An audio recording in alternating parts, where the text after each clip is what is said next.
Hey everybody, welcome to 10 Minute Tuesday. My name is Crys'Dawna. So if you are new here, welcome to my YouTube channel. Every Tuesday we have kind of a 10-minute vlog, I guess, on different things in the industry and talking. And if you guys are returning, thank you for supporting me. Thank you for being here.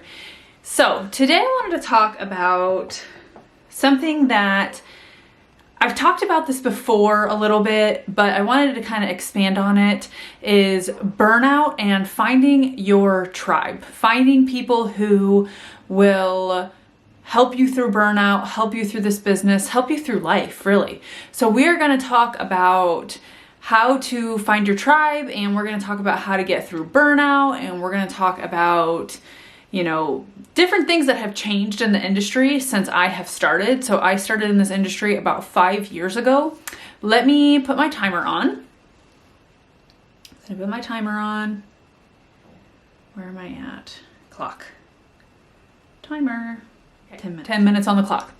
So I started in this industry about 5 years ago, and when I first started, there were no free tutorials out there. There were not really YouTube channels walking you through every single step of the way. There were paid groups where you could pay monthly and go in there, or there were paid tutorials, which there still are, and there's nothing wrong with that. I think if you put a lot of time and work into something that you do, especially if it's your signature style, then by all means put a paid tutorial out, because you should be paid for your time. So, you know, when I first started, it was, you don't ask people the colors that they use, you don't ask them how they did that. If you do, you would get berated. So I do think that the culture has changed as far as in our niche with painting furniture and art and things like that, which I really, really like. But I also think that opens artists up for people to take advantage of you and people to think less of your worth, and for people to almost have this sense of entitlement, like a sense of entitlement. If you put a piece out there, let's say that I do a video every single week, and maybe I do one piece where I don't do a video and people expect it, which I have created that environment where every single piece I do has a tutorial, and a lot of people understand. If I say, okay, I didn't do a tutorial on this, I just needed time to paint or whatever, there are 98% of people are like, okay, cool. There are a few that they get mad, and it's like, I want you guys to know, if you are doing YouTube videos, or you're starting out, or maybe you're not, or maybe people are asking you how to do stuff, it's okay to have those boundaries and say, I didn't do that, I did it for myself. So don't feel bad, because this leads me into burnout. If you don't ever just take time to create something, turn all the cameras off, do all that stuff, you don't have to go live, and just create something with your music on or in silence or whatever, and that will help with burnout. So every so often, do something just for you, not to share and be with everybody else. And I'm not saying, you know, be selfish, but it's okay every once in a while to really, if you do what I do, and my job is to create content and share with you guys, which I love and I have no problem doing. And but there are some times with people that they get overwhelmed because they feel like, what's the next thing? Like, my next thing has to be better than my piece that I did before. And so it's okay to every once in a while take a step back and just do a piece for yourself where you're not videotaping, or you're not sharing your techniques or your colors. It's okay to do that. And if you are on the other end and you are following someone, you need to be okay with them doing that for themselves, and understand that sometimes people they just want to sit down and create. They don't want to have to do a video and all those other things. So, you know, that's one thing that as an artist, I want you guys to realize, is that will help you with burnout. If that's not something you do, say you don't do what I do, but you are constantly doing, you're doing a lot of custom work for people, or you own a store, or you own a booth, or you're just starting out and you feel like you're doing this piece after piece after piece, and maybe you just feel burnt out, that's okay. Take a break. I kind of equate it to a diet, right? So you're on this diet, or you're trying to eat clean and healthy, and you're doing really, really, really, really good, and then maybe you eat a piece of chocolate cake.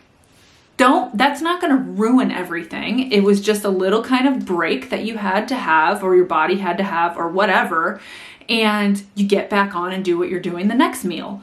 So that's kind of where I equate it to, is that it's okay. You're doing your thing, and then maybe you take a little bit of a break, a day to yourself, just a breather. Go watch a marathon of the shows that you really like. Don't even pick up a paintbrush. Don't even sit in front of a camera. Sit on your couch and do nothing. And then the next day, get back on and do your thing. Or if a day is not enough for you, take some time. It is okay. Things will be back here when you're ready. So, you know, feel that burnout. If something happens to you or your family or something like that, take that time. People will understand. So just to combat that burnout, make sure you're doing that. There's another thing that I think we unconsciously do that we don't realize when we kind of burn ourselves out, and that is comparing ourselves to other people. And I don't mean, you know, I'm comparing my, like, physically, just kind of watching analytics, watching the numbers. Or if you're selling furniture and you see that this furniture artist here in the same town as you or a town over is doing super good, and they're always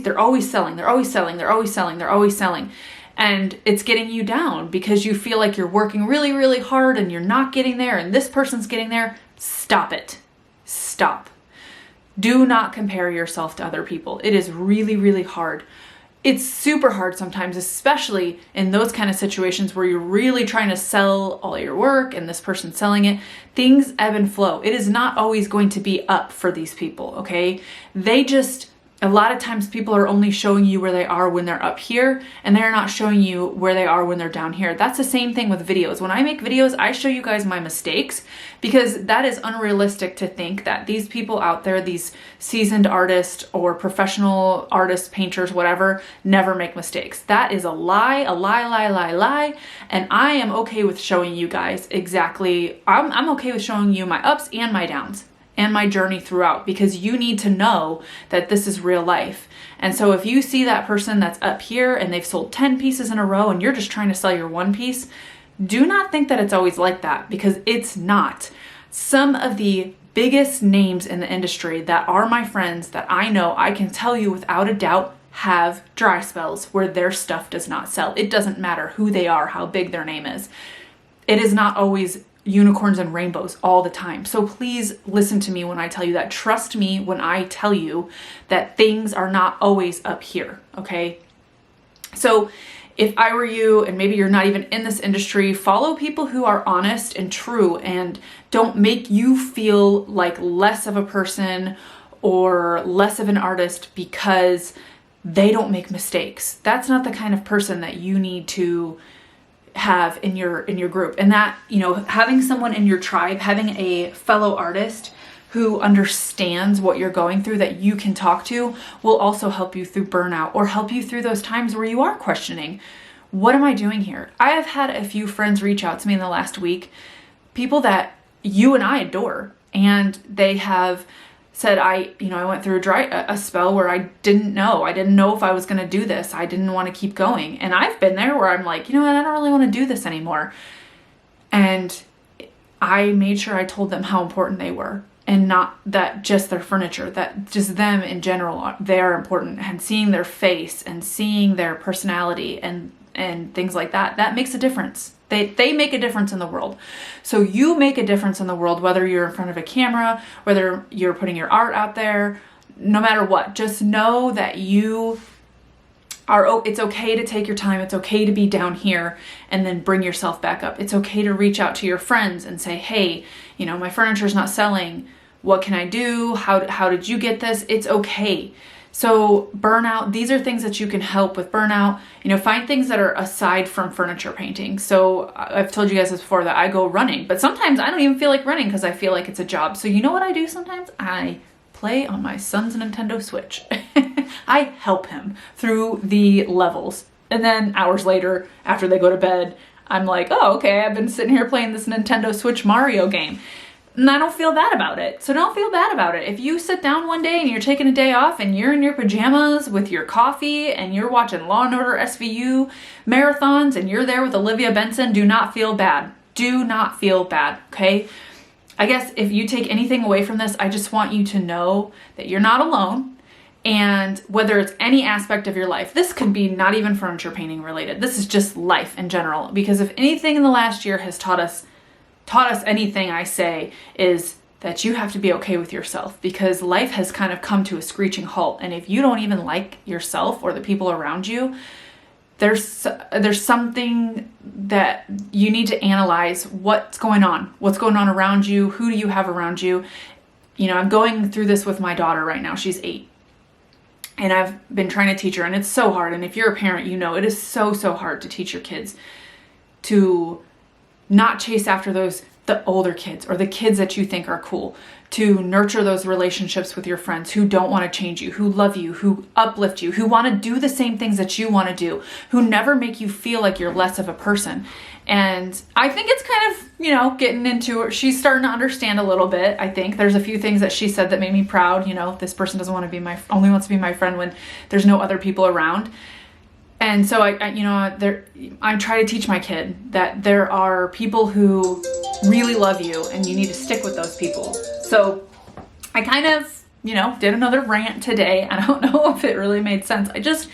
I've had a lot of friends reach out to me, and I just want you guys to know that you are loved and people do care about you. And even if you don't feel like somebody is waiting on your video or waiting to see your next creation, or even if you don't do what we're doing, somebody is there enjoying you in their life, and you are making someone smile. And so just be yourself, be selfish. This is not even a selfish thing. Be selfish and take time for yourself. Whether you're a mom and you're burnt out and you just need, you know, a few hours, obviously you can't really go to the movies and dinner by yourself unless you're certain somewhere else, but take time for yourself away from the other things that work, kids, whatever. And just know that everything will be there when you come back, okay? Your work, your diet, whatever. It'll be there. It is okay to take a break. It's okay to stop. It's okay to not clean your house from top to bottom every single day. It is okay to take time. It's okay to take a breather. So hopefully that kind of resonated with you guys. I know it really wasn't super furniture painted related. We'll get back next week. I have something I think you guys will enjoy. This week I am going to have a tutorial out that is just going to be kind of a blending, relaxing tutorial, because I have such a huge set that I have to get done. I am going to show you how I did it, but it's going to be not as instructional because it's the same exact thing I did last week, but it'll be more of a relaxation video, I guess. So I will see you guys next week. Happy creating, and I will see you later. Bye.